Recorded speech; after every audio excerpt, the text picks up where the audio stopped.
sebentar. Okay, Yang Berhormat Bruas, silakan. Terima kasih Dato' Timbalan Yang di-Pertua kerana membenarkan saya membahas DR 3/2023 Rang Undang-Undang Levy Keuntungan Luar Biasa Pengesahan tahun 2023. Seperti yang telah saya berjumpa dengan Dato' Timbalan Yang di-Pertua pagi ini, oleh kerana RUU ini ada kaitan dengan saya secara khas, dan saya berterima kasih kepada Dato' Timbalan Yang di-Pertua membenarkan saya masa yang lebih untuk membahas rang undang-undang ini. Sebagai baik, Yang Berhormat, sebentar ya. Yang Berhormat telah menjelaskan senario di mana kedudukan Yang Berhormat di bawah perkara Peraturan 35(6) dan Peraturan 36(2) dan saya menerima apa yang telah dijelaskan. Silakan teruskan perbahasan. Terima kasih Dato' Timbalan Yang di-Pertua. Sebagai mukadimah, saya ingin menyatakan 5 perkara. Perkara pertama, saya diberitahu bahawa RUU ini diperkenalkan akibat daripada kes yang telah difailkan oleh firma peguam saya, iaitu kes Mahkamah Tinggi Ipoh Permohonan Semakan Kehakiman nombor AA 25-38/11/2022 terhadap Ketua Pengarah Jabatan Kastam di Raja Malaysia, Menteri Kewangan Malaysia dan Kerajaan Malaysia. Perkara kedua, seperti yang diperlukan di bawah perkara 35(6), peraturan tetap, saya ingin menyatakan saya merupakan orang yang ada kepentingan dalam kes ini sebagai peguam syarikat pemohon dan juga sebagai pemegang saham dalam syarikat tersebut. Isteri saya juga adalah seorang pengarah dalam syarikat tersebut. Perkara ketiga, di bawah perkara 36(2), peraturan tetap tidak boleh disebut apa-apa hal yang sedang dalam pertimbangan mahkamah sekiranya ia merosakkan atau prejudis kepentingan pihak dalam kes mahkamah tersebut. Saya ingin menjelaskan bahawa satu penyelesaian telah dicapai di antara pemohon dan responden dalam kes tersebut dan tindakan kes ini telah diberhentikan pada hari Khamis minggu yang lepas, iaitu pada 30 hari bulan April 2023. Oleh yang demikian, perbahasan dan pembentangan RUU ini boleh diteruskan.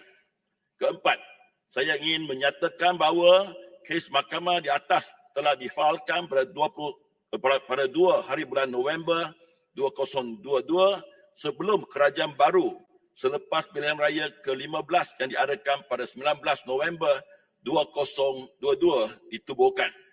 Dan kelima, segala kritikan saya adalah berkenaan dengan kelemahan dan ketidakadilan kerajaan yang lepas dan saya berharap kerajaan baharu tidak mengikut jejak langkah mereka tetapi senantiasa berlaku adil dan prihatin terhadap rakyat. Tuan Dato' Yang di-Pertua, saya berharap kerajaan baharu akan melakukan 4 perkara berikut. Pertama, kerajaan patut memulangkan kutipan levy yang bukan berasaskan keuntungan luar biasa kepada mereka yang telah membayar.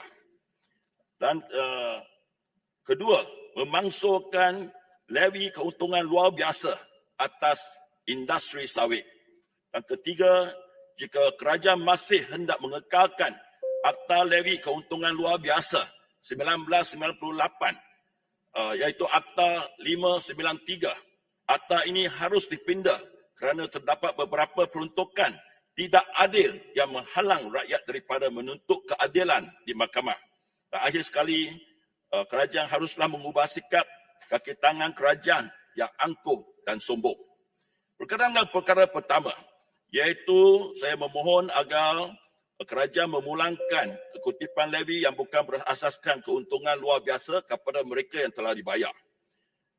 Tuan Dato' Timbalan Yang di-Pertua, kerajaan telah mengakui keempat-empat perintah kutipan levy yang dinyatakan dalam RUU ini adalah tidak sah dan oleh yang demikian kutipan levy di bawah keempat-empat perintah tersebut juga adalah tidak sah.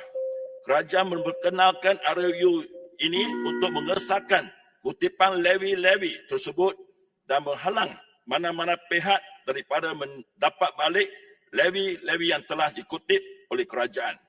Difahamkan kerajaan menganggap keempat-empat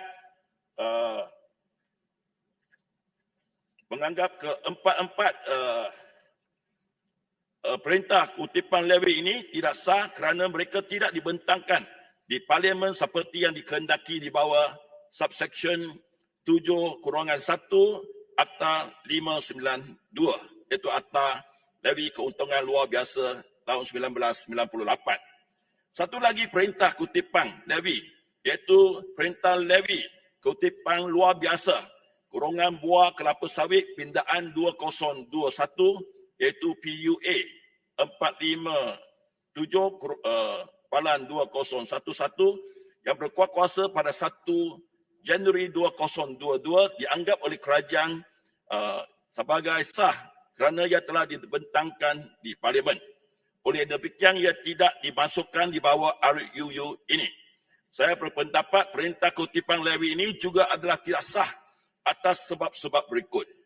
Perintah ini berniat untuk memindah perintah levy keuntungan luar biasa buah kelapa sawit 2008. Kalau perintah levy 2008 ini tidak dibentangkan di dalam Dewan Rakyat dan ataupun perintah levy ini telah terhenti berkuat kuasa kerana telah habis tempoh 120 hari dari tarikh pembentangannya di Dewan Rakyat menurut Seksyen 7/2 Akta 592, bagaimanakah perintah 2021 ini boleh memindah sesuatu perintah yang tidak sah dan telah terhenti berkuat kuasa.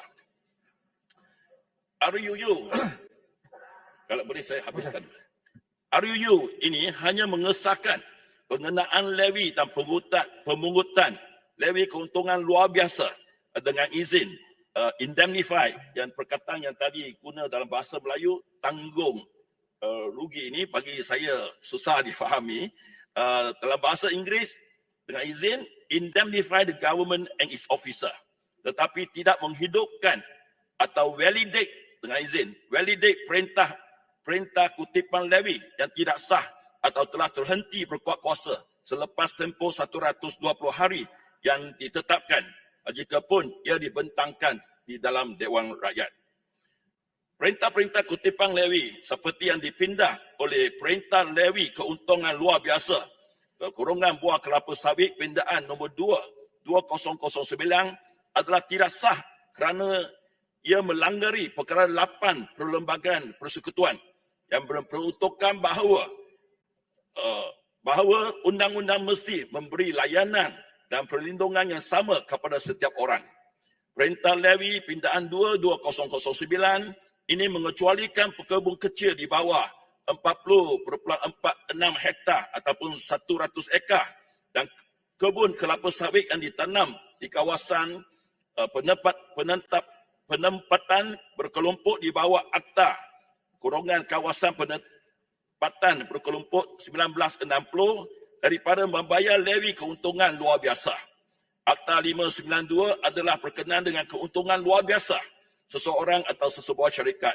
Diskriminasi berasaskan perkara yang tidak berkaitan adalah tidak dibenarkan di bawah undang-undang. Dalam satu taklimat Kementerian Kewangan kepada ahli-ahli Parlimen pada 21 hari bulan Mac 2023, jumlah levy keuntungan luar biasa yang dikutip oleh pihak kerajaan secara tidak teratur mulai 1 hari bulan Januari 1999 sehingga 31 Januari 2023 adalah berjumlah 7.4 bilion ringgit.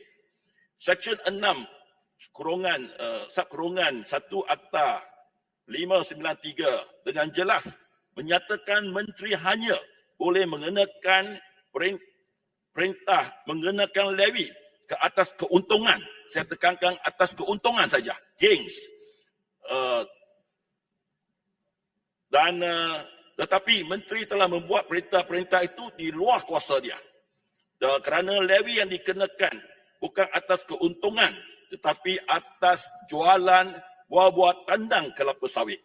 Ini cukai sedemikian adalah seakan-akan satu cukai jualan.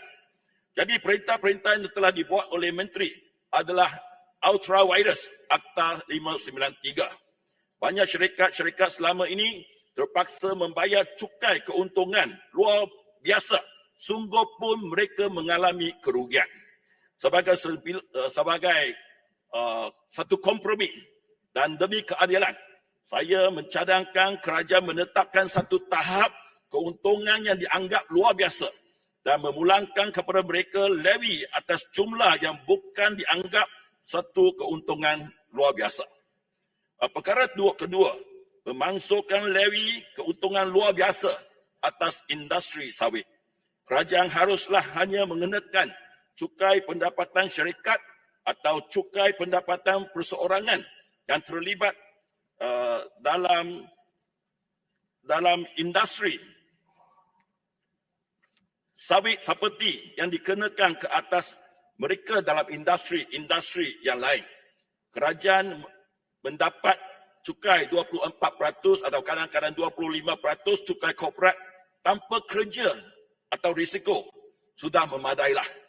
Dalam industri sawit, selain daripada cukai korporat, kerajaan mengenakan cukai keuntungan luar biasa, cukai makmur, cukai kutipan bayaran ses, cukai jualan dan cukai ekspor.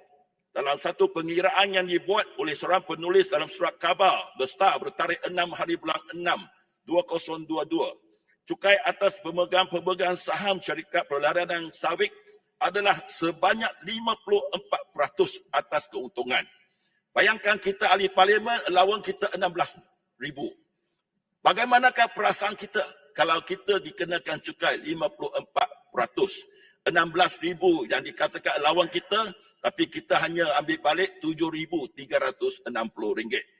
Apabila dinyatakan bahawa kerajaan mengenakan cukai levy keuntungan luar biasa sebanyak 3% saja, yang memberi satu gambaran kepada orang ramai bahawa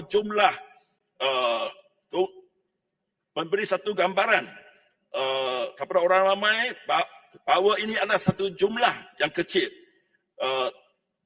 atas keuntungan luar biasa yang diperolehi oleh sesebuah syarikat berkenaan. Ini adalah tidak benar sama sekali. Dalam satu kenyataan media saya bertarikh 7 hari bulan 2022 hari Khamis, saya telah menunjukkan levy keuntungan luar biasa sebanyak 3% mengikut perintah yang telah dibuat oleh menteri, yang adalah bersamaan dengan 8.46% jualan kasar buah tandang gross and not sale untuk bulan Mei 2022 dan 7.63% jualan kasar buah tandang untuk Jun 2022. Cukai ini dikenakan tanpa mengambil kira kos pengeluaran buah tandang ini. Saya memohon supaya kerajaan memasukkan semua cukai, termasuk cukai levy keuntungan luar biasa ke atas industri sawit selain daripada cukai korporat atau cukai pendapatan orang perseorangan untuk berlaku adil kepada pengusaha-pengusaha industri sawit. Perkara ketiga, jika kerajaan masih hendak mengekalkan akta levy keuntungan luar biasa Akta 593 ini, akta ini harus dipindah kerana terdapat beberapa peruntukan yang tidak adil yang menghalang rakyat daripada menuntut keadilan di mahkamah. Seksyen 6 subkurungan 4 Akta 593 ini memperuntukkan bahawa sesiapa yang gagal membayar levy keuntungan luar biasa boleh didakwa melakukan satu kesalahan jenayah dan boleh dikenakan denda sampai 10 kali ganda levy yang perlu dibayar dan atau penjara 3 tahun. Dan Seksyen 9 subkurungan 1 Akta 593 ini memperuntukkan bahawa jika levy lewat dibayar, penalti sebanyak 10% akan dikenakan untuk kelewatan setiap 30 hari sehingga penalti sudah mencapai 50% daripada levy yang dikenakan. Dengan peruntukan sedemikian, siapa berani mendapat keadilan daripada mahkamah kerana kegagalan membayar levy boleh dikenakan denda sampai 10 kali ganda levy yang perlu dibayar dan atau 3 tahun penjara, dan bayaran levy juga akan bertambah sehingga 50%. Kerajaan haruslah hanya boleh menentu apa-apa levy yang tertunggat sebagai satu hutang yang perlu dibayar dengan bunga pada kadar kes sivil, iaitu pada kadar lebih kurang 6% atau 8% setahun. Perkara yang terakhir, keempat, saya memohon agar sikap kerajaan mengubah sikap kaki tangan kerajaan yang angkuh dan sombong. Kes ini tidak akan saya bawa ke mahkamah kalau bukan sikap angkuh dan sombong pihak Kastam. Selepas pemohon mendapat nasihat peguam, iaitu saya, dan menulis kepada pihak Kastam sebab-sebab kenapa levy keuntungan luar biasa tidak perlu dibayar dari segi undang-undang, pihak Kastam haruslah mendapat pandangan daripada pejabat peguam negara. Akan tetapi mereka menjawab dengan sikap sombong dan angkuh, mengeluarkan kompaun, bertindak menaikkan penalti levy yang perlu dibayar dan mengancam untuk mengambil pendakwaan jenayah terhadap pemohon. Alih-alih pengarah pemohon memang ingin mengalah kerana akibatnya begitu teruk jika lewat atau gagal membayar levy yang dikenakan. Saya terpaksa menawarkan khidmat peguam secara pro bono untuk menggalakkan mereka supaya menegakkan keluhuran undang-undang dan keadilan. Tuan Datuk Yang di-Pertua akhir kata, saya tidak sudi menjadi hero kerana beban dan tekanan amatlah berat. Saya lebih sudi melihat kerajaan baru yang madani berlaku adil dan prihatin kepada rakyat dengan membuat pindaan-pindaan yang perlu kepada undang-undang yang menzalimi rakyat. Sekian, terima kasih Datuk Timbalan Yang di-Pertua kerana memberi ruang yang begitu banyak kepada saya. Saya harap segala yang saya nyatakan akan mendapat pertimbangan yang sewajarnya oleh kerajaan baru Bayan Madani ini. Terima kasih. Terima kasih Yang Berhormat Beruas. Dipersilakan Yang Berhormat Kubang Pasu.